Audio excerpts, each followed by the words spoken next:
Boa noite, meus queridos irmãos, pessoal daqui do centro, de casa, quem estiver acompanhando em casa. Neste momento, iniciamos mais uma exposição doutrinária, a cargo do nosso irmão Emmanuel, do Centro Espírita Consolador Prometido de Insara. O tema da palestra de hoje, da exposição, será sobre o livro O Céu e o Inferno. Então, peço a todos nesse momento, quem estiver em casa também, que feche seus olhos. Procuramos respirar bem fundo, deixando a preocupação de lado. E conectamos com o Pai, conectando com o nosso Mestre Jesus, com a espiritualidade amiga que se encontra aqui, em casa, os nossos anjos de guarda. Iniciamos com a oração que o nosso Mestre Jesus nos ensinou. Pai nosso, que estais em toda parte, santificado, Pai, seja o vosso nome. Venha a nós o vosso reino. Seja feito, Pai, a vossa vontade, assim na terra como em todo o universo. O pão nosso de cada dia nos dai hoje. Perdoe, Pai, as nossas ofensas, assim como nós perdoamos aqueles que nos têm ofendido. E não nos deixe, Pai, cair nas tentações. Livra-nos de todo o mal, pois vós é o reino, o poder, a glória para todos sempre. Que assim seja. A exposição é toda assim. Boa noite, pessoal. É comum a gente ouvir falar o seguinte: a única certeza da vida é a morte. Foi justamente com essa ideia que Allan Kardec deu início ao livro O Céu e o Inferno, que é uma das 5 obras básicas do Espiritismo. No Espiritismo eu iniciei lendo o Livro dos Espíritos, talvez seja o livro ideal para quem está começando, porque lá você encontra resposta para qualquer dúvida que você tenha a respeito do mundo espiritual, da relação que os espíritos têm com a gente, dos sonhos, enfim. Incluindo a pergunta que essa máxima com que eu iniciei a palestra nos traz. Se a única certeza da vida é a morte, o que é que acontece com a gente depois da morte?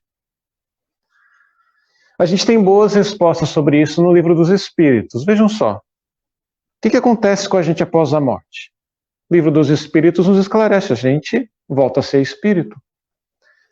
E como é que se dá a separação entre o nosso espírito e o nosso corpo? Segundo o Livro dos Espíritos, o nosso espírito é ligado ao nosso corpo por incontáveis laços, e a separação se dá pelo lento rompimento de cada um desses laços. E com quem é que a gente se encontra no instante da morte? Com quem a gente tinha mais sintonia, com quem a gente tem mais afeição. Às vezes até espíritos amigos, que se foram antes da gente, parentes queridos, comparecem para nos receber no instante da morte, inclusive nos ajudando a romper esses laços que ainda nos prendem ao corpo. E o que é que a gente se sente, o que é que a gente sente quando se dá conta de que está no plano espiritual?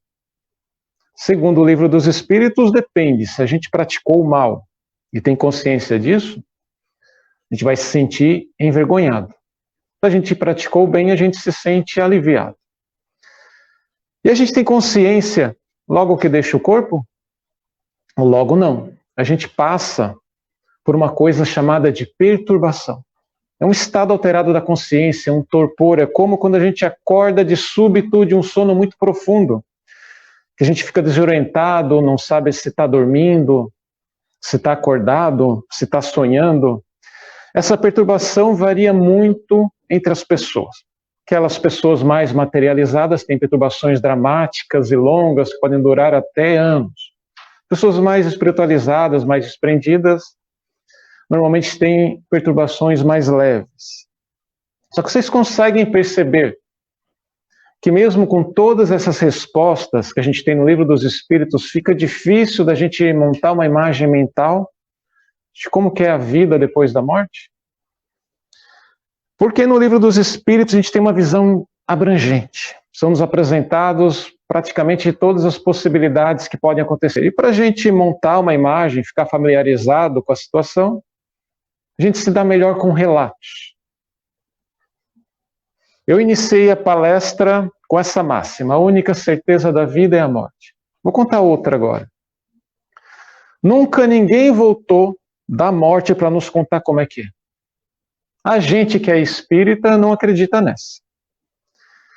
Porque foi justamente o que Allan Kardec fez no livro O Céu e o Inferno. Ele interrogou vários espíritos em situações muito diferentes. Allan Kardec invocou e perguntou para espíritos que foram pessoas ricas, para pessoas que foram pobres, pessoas que foram humildes, espiritualizadas, materialistas, arrogantes, egoístas, orgulhosos. E isso nos legou uma série de relatos que pode nos ajudar a começar a montar uma imagem do que acontece no plano espiritual. Por exemplo, no livro O Céu e o Inferno, a gente tem um caso de Samson.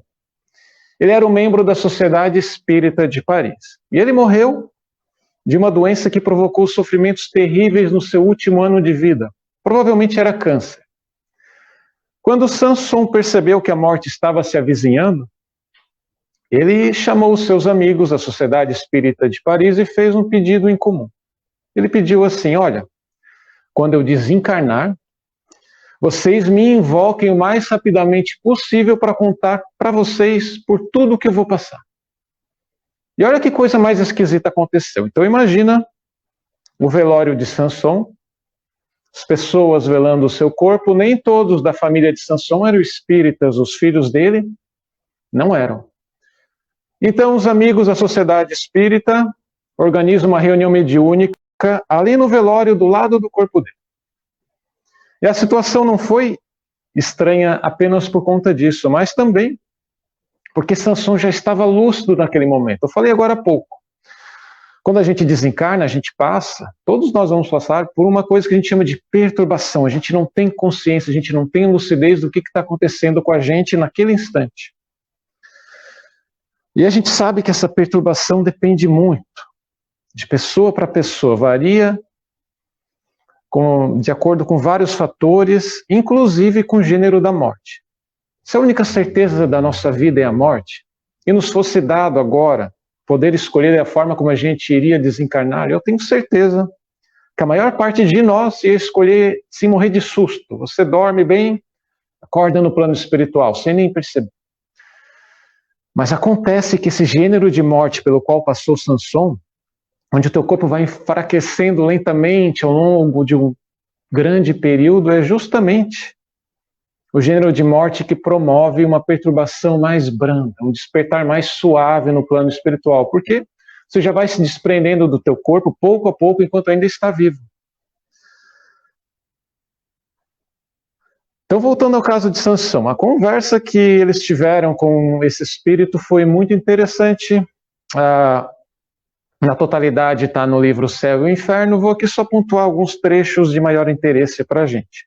Então eles perguntaram a Samson se ele ainda estava sentindo aquelas dores terríveis que caracterizaram seu último ano de vida. A gente sabe que há a probabilidade de a gente sentir as dores, as nossas deformidades físicas no lado de lá, no nosso corpo espiritual. Isso depende muito do apego que a gente tem ao nosso corpo, à matéria, ao nosso grau de espiritualização, enfim. Só que Samson disse que não. Ele estava completamente regenerado, totalmente renovado, nenhuma sombra das antigas dores. Então perguntaram a Samson quanto tempo demorou para ele recobrar a lucidez no plano espiritual. Daí ele falou que foi mais ou menos umas 8 horas depois do desencarne. Quiseram saber também que impressão causava a ele ver o corpo físico dele sem vida ali do lado. Daí ele respondeu que se sentia grato ao corpo enfermo. Porque essa doença purificou o espírito dele e permitiu que, entre outras coisas, ele pudesse se comunicar tão rapidamente com os amigos da Sociedade Espírita.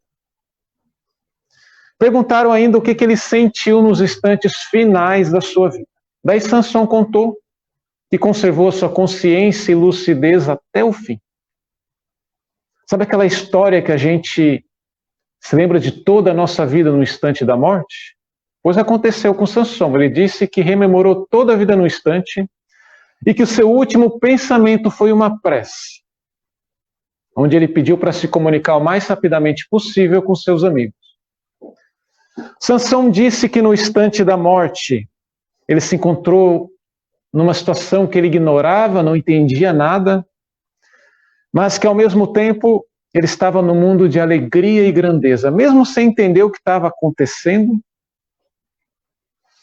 ele estava tomado por uma felicidade indescritível. Estava extasiado, livre do peso das dores. E terminando a sua comunicação, Sansão ditou o que queria registrado na sua lápide. Disse-lhe o seguinte: não vos atemorize a morte, meus amigos. Ela é um estágio da vida, se bem souberdes viver. É uma felicidade, se bem a merecerdes, e melhor cumprirdes as vossas provações. Repito, coragem e boa vontade. Não deis mais que medíocre valor aos bens terrenos e sereis recompensados. Não se pode muito gozar, sem tirar de outrem o bem-estar e sem fazer moralmente um grande, um imenso mal. Então, voltando, a gente está analisando o livro O Céu e o Inferno. Esse livro é dividido em duas partes. Na primeira parte, Kardec discute sobre as teorias do que pode acontecer com a gente após a morte. Desde o nada, que é propagado pelos materialistas, pelos ateus, desde a ideia do céu e do inferno católicos, discute a ideia da possibilidade de um purgatório, da existência de anjos, de demônios,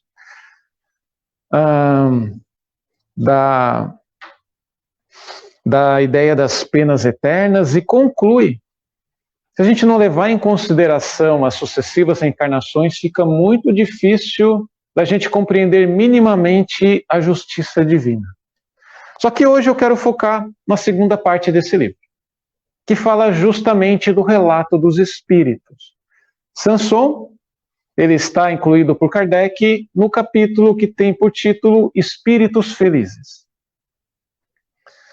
E tem algumas coisas em comum no relato dos espíritos felizes que me chamaram bastante atenção. Uma delas é que eles se sentem gratos pelos sofrimentos pelos quais passaram em vida, depois que desencarnaram. Enquanto eles estavam vivos, eles não agradeciam, muito obrigado pela miséria, pela dor, não. Depois que eles desencarnaram, eles perceberam quanto superar essas adversidades foi importante para a atual felicidade deles. Outra coisa em comum no relato dos espíritos felizes é a dificuldade que eles têm de descrever essa felicidade. Eles não encontram meios de comparação. Vejam só como é que um desses espíritos tentou nos explicar o que era a felicidade dele. Ele começou assim, ó: imagina que você está preso num calabouço, sujo e infectado. Ele explicando a felicidade: você preso num calabouço sujo, infecto, com vermes correndo a tua carne até os ossos. E não é só isso, você está suspenso sobre um fogo abrasador e não encontra nem no ar o mínimo de refrigério para os teus lábios ressequinhos. O espírito explicando isso, de repente ele fala: e de súbito você é transportado para o paraíso. Natureza exuberante, o ar perfumado, as águas cristalinas que lhe saciam aquela sede, e cercado por todas as pessoas a quem você já amou na vida. E não só isso, tudo isso enquanto você ainda sente o amor de Deus, tão forte como se fosse palpável, sólido. E daí o Espírito conclui: e essa ideia dessa rápida transição entre o inferno e o paraíso é só uma pálida imagem da felicidade que eu estou sentindo agora. Teve um caso nesse capítulo ainda dos Espíritos Felizes que me causou certa surpresa. Quando eu li, eu não entendi por que essa mulher estava entre os Espíritos Felizes.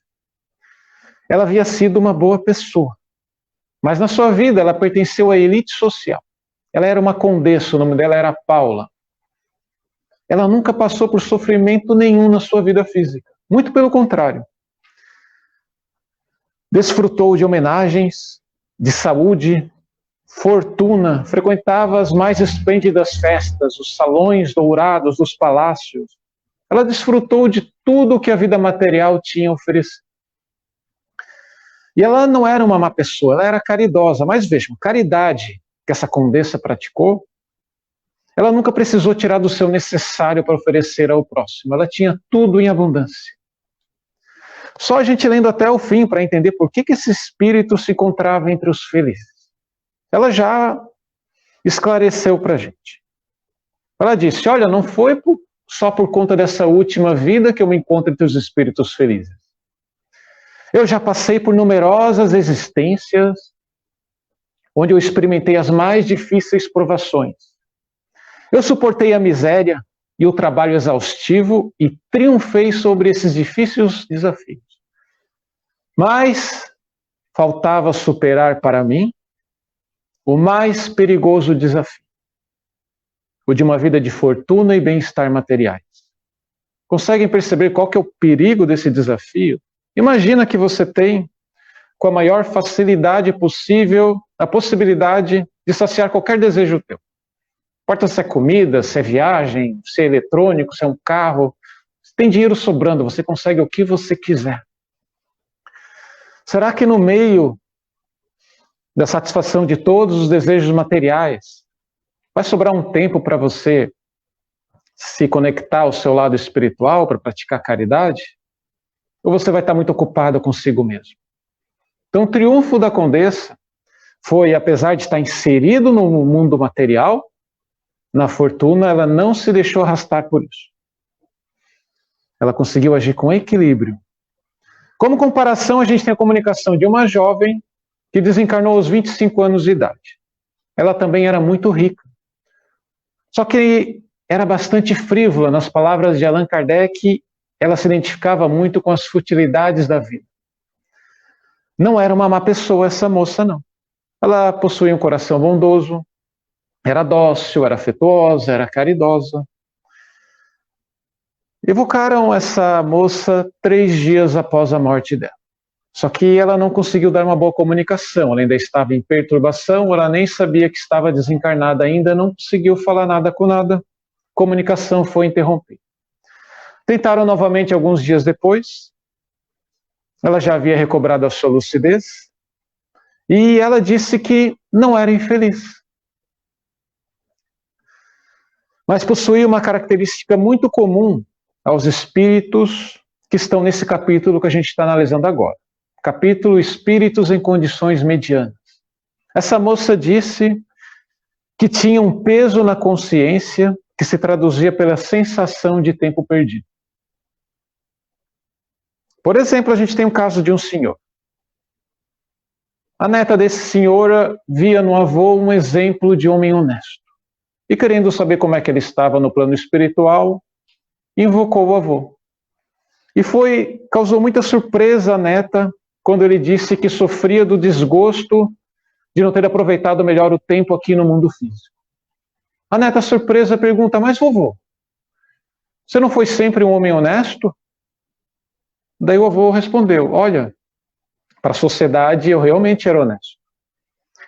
Eu cumpri o meu papel de honestidade perante a sociedade. Mas, para ser honesto perante Deus, é mais difícil. Para ser honesto perante Deus, é necessário dedicar a vida ao progresso dos semelhantes, sempre com humildade, disse o avô. Ele disse, é necessário evitar as palavras mais ásperas, que destroem reputações, que expõem o alvo ao ridículo. Para ser honesto perante Deus, é necessário ter o coração fechado ao orgulho e à inveja, tem que ser paciente e bom para os que nos agridem, perdoando do fundo da alma. Esse avô perante a sociedade, aos olhos de todos, ele era honesto. Mas na intimidade, nas conversas com seus amigos mais próximos, talvez ele não for honesto. Kardec dividiu os capítulos da segunda parte do céu e inferno de acordo com as condições dos espíritos comunicantes. A gente estudou alguns casos dos espíritos felizes, alguns casos dos espíritos em condições medianas. Agora a gente vai falar um pouco sobre o capítulo que tem o título de Espíritos Sofredores. A imensa maioria das comunicações que a gente obtém aqui nas casas espíritas, nas reuniões mediúnicas. Então, como eu falei anteriormente, após a morte, a gente passa por um estado chamado de perturbação, se caracteriza pela ausência de autoconsciência, de lucidez. Os espíritos não sabem que já desencarnaram. E vocês podem perguntar, mas como que eles não sabem? Eles não comem, não conversam, as pessoas não veem eles não atravessam paredes. Mas eles não estão no uso total das suas faculdades. É como você que não se dá conta de que está sonhando. Às vezes você está cavalgando um cavalo alado, está vendo coisas absurdas que não existem e não percebe que está sonhando. Daí quando o espírito se aproxima do médium, ele consegue usar as faculdades intelectuais do médium, consegue usar o cérebro do médium, ele consegue se dar conta do que ele está passando. Daí a gente orienta ele percebe que desencarnou, a gente o conduz para uma colônia, para um hospital, onde ele vai tratar suas chagas, perceber como é que vai ser a vida dele no plano espiritual. Enfim, nesse estado de perturbação, um dos espíritos disse a Allan Kardec que era como se ele estivesse chumbado na terra. Então Kardec nos conta, no livro O Céu e o Inferno, o caso de um moço muito rico, chamado Auguste Michel. E a vida desse jovem foi inteiramente dedicada às festanças, às noitadas, às mulheres. A gente não está falando de uma pessoa má. Também não está falando de uma pessoa boa, ele nem se preocupava com essas questões filosóficas. Auguste viveu a sua vida inteiramente para a saciação dos próprios prazeres. Então, esse moço veio a falecer após sofrer um acidente de carruagem. Depois de alguns dias ele foi invocado. Só que estava muito perturbado. Não conseguiu falar nada com nada, comunicação foi interrompida também. Então, 10 dias após essa primeira tentativa, invocaram Auguste de novo. Ainda perturbado, angustiado e pedindo muito para que eles fossem até o cemitério orar por ele sobre o seu túmulo. Só que o médium não se comoveu. E 16 dias após essa última comunicação, então a gente está falando de 26 após a primeira tentativa, tentaram de novo. Mesma coisa, perturbado, angustiado, suplicando para que fosse até o cemitério orar por ele. E os espíritos que coordenavam a reunião mediúnica esclareceram que Auguste só conseguiu falar, mesmo que não conseguindo falar direito, graças ao auxílio deles. Dessa vez o médium se sensibilizou, então, 35 dias após essa comunicação, mais ou menos uns 60 dias após a primeira tentativa, ele foi até o cemitério. Orou por Auguste e lá o médium recebeu uma outra comunicação. O Auguste estava lúcido, ele reconheceu as falhas da sua vida e agradeceu muito as orações do médium. Nós que somos espíritas, deveríamos entender a nossa vida, bem como todas as nossas posses materiais, e não só posses materiais, o nosso tempo livre, a nossa saúde, as nossas forças, não como coisas que nos pertencem, mas como coisas que Deus nos emprestou. Como na parábola dos talentos, mais cedo ou mais tarde a gente vai ser chamado para prestar contas do uso que a gente fez de todas as coisas que Deus nos emprestou. E para ilustrar um pouquinho isso, eu vou ler um pequeno trecho da comunicação de Auguste. Disse ele: fui no mundo ser inútil, não fiz uso algum proveitoso das minhas faculdades. A fortuna serviu apenas à satisfação das minhas paixões, aos meus caprichos de luxo e à minha vaidade. Não pensei senão nos gozos do corpo, desprezando os da alma e a própria alma. Descerá a misericórdia de Deus até mim, pobre espírito que sofre as consequências das suas faltas terrenas? Orai para que Deus me perdoe, libertando-me das dores que ainda me pungem. E eu agradeço o terdes vindo aqui orar por mim. Quando a gente examina esse capítulo, dos espíritos sofredores, a gente percebe que, dentre a seleção das comunicações que Allan Kardec nos trouxe, quase todos os casos são de espíritos que tiveram existências providas de grandes recursos materiais. A maior parte não se trata de pessoas que foram sofredoras, de pessoas criminosas.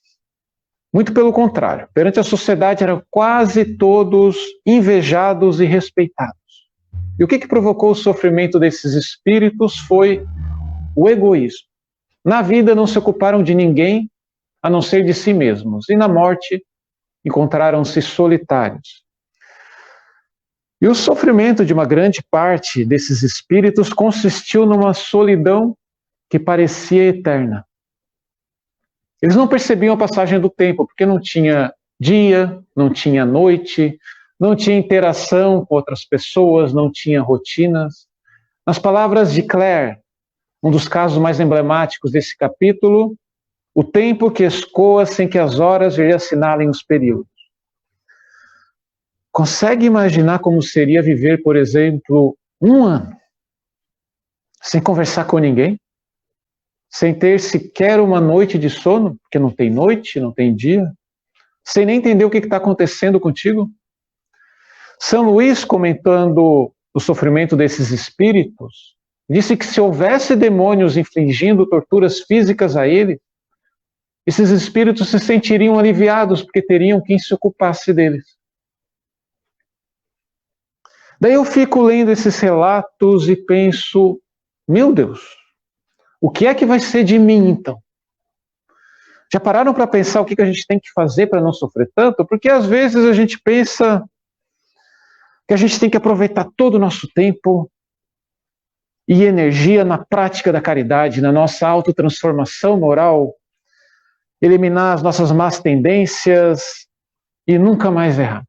Só que a gente sabe que não se espera que espíritos na nossa condição evolutiva deem grandes saltos numa encarnação só.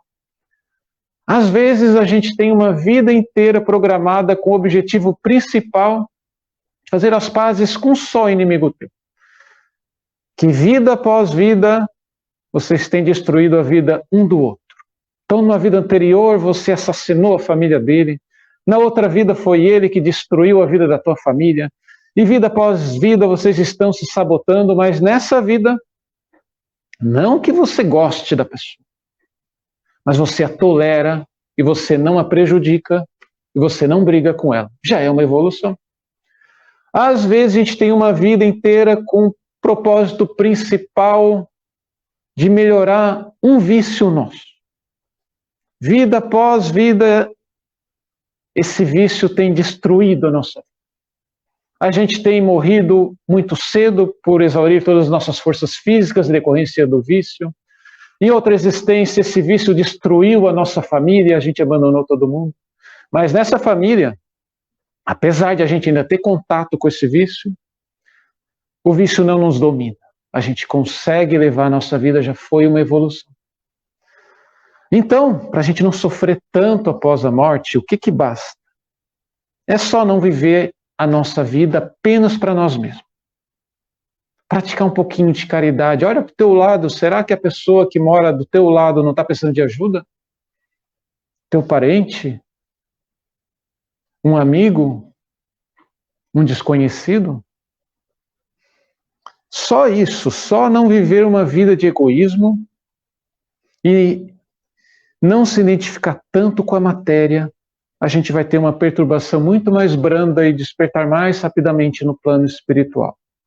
Eu dediquei mais tempo a esses 3 capítulos, né? Os espíritos felizes, espíritos em condições medianas, espíritos sofredores, porque provavelmente vai corresponder à maior parte das pessoas que a gente conhece. Só que essa segunda parte do livro Céu e Inferno contém, além desses, mais 5 capítulos. No primeiro capítulo, Kardec nos explica tudo o que acontece no instante da morte. O que a gente sente, pelo que a gente passa, como é que se dá a separação do corpo, do espírito do corpo, quem é que a gente encontra, enfim. O primeiro capítulo da segunda parte do livro Céu e Inferno é interessantíssimo. Nós temos o outro capítulo que estuda o caso dos suicidas, Um outro que fala dos espíritos que passaram por expiações aqui no plano terreno.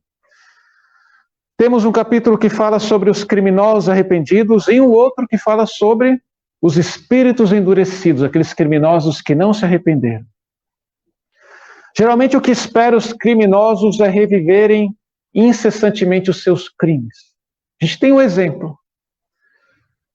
Um desses espíritos pergunta desesperadamente: não estão vendo o mar de sangue?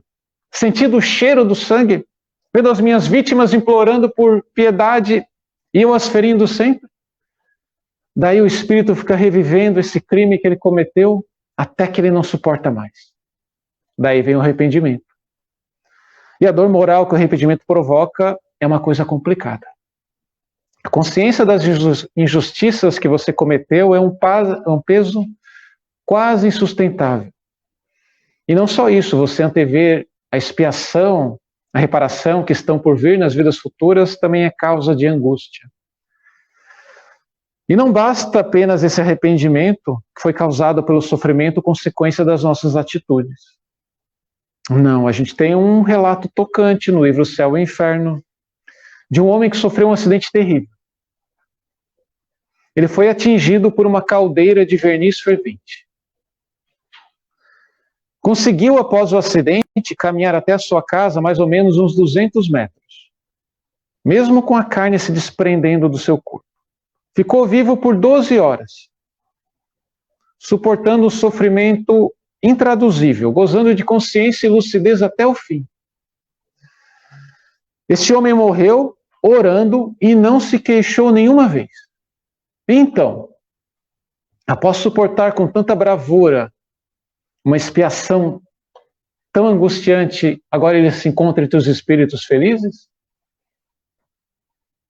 Não.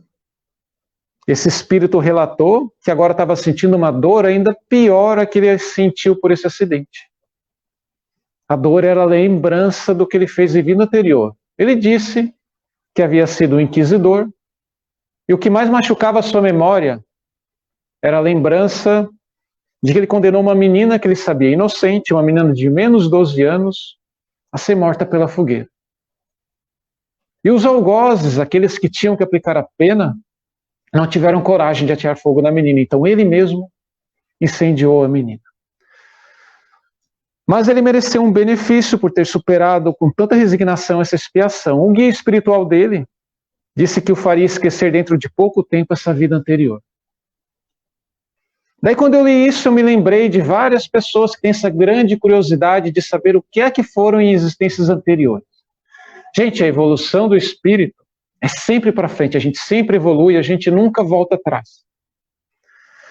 Então, sabendo que essa vida, em questão de evolução espiritual, é a nossa melhor vida, e que a gente já fez tanta besteira nessa vida, que a gente tem até vergonha de se lembrar. Vocês querem mesmo saber o que fizeram em vidas anteriores, quando a gente era pior? O esquecimento, na maior parte das vezes, das vidas anteriores, é um reflexo da misericórdia de Deus.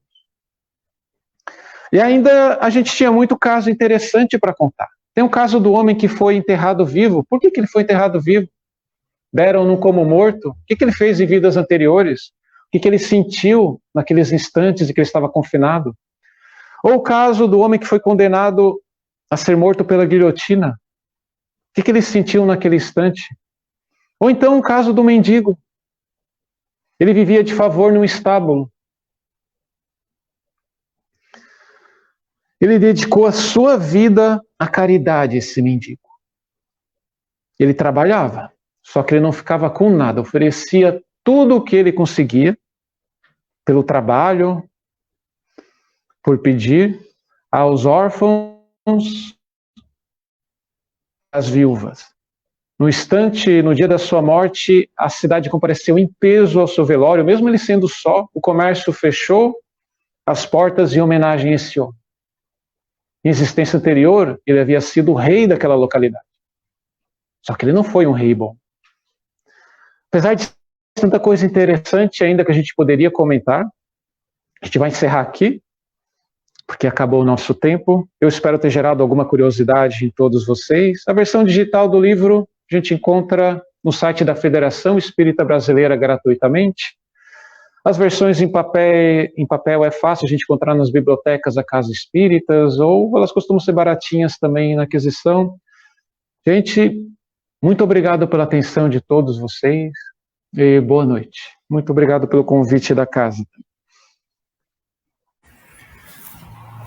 Agradecemos a palestra, a exposição hoje do nosso irmão Emmanuel, belas palavras, belas histórias, né? E que fica de consentimento para todos, cada um de nós, né? A gente procura a cada dia, a cada momento que a gente levanta da cama, ser o melhor, né? O melhor para nós, o melhor próximo, né? Nem que seja pelo um bom dia, uma oração, um gesto de amor, né? Em forma de agradecimento, façamos em pensamento a oração que o nosso Mestre Jesus nos ensinou. Pai nosso, que estais em toda parte, santificado, Pai, seja o vosso nome. Venha a nós o vosso reino. Seja feito, Pai, a vossa vontade, assim na terra como em todo o universo. O pão nosso de cada dia nos dai hoje. Perdoe, Pai, as nossas ofensas, as nossas falhas, assim como nós perdoamos aqueles que nos têm ofendido ou falhado conosco. E não nos deixe, Pai, cair nas tentações, livra-nos de todo o mal, pois nós sabemos que vós é o reino, o poder, a glória, para todos sempre. Que assim seja. Agradecemos a presença de todos, tenhamos uma ótima semana, uma boa noite, que retornem aos seus lares a santa paz do nosso Senhor. E aqueles que estejam em casa também recebam essa energia. Uma boa noite a todos. Fiquem com Deus. Boa noite.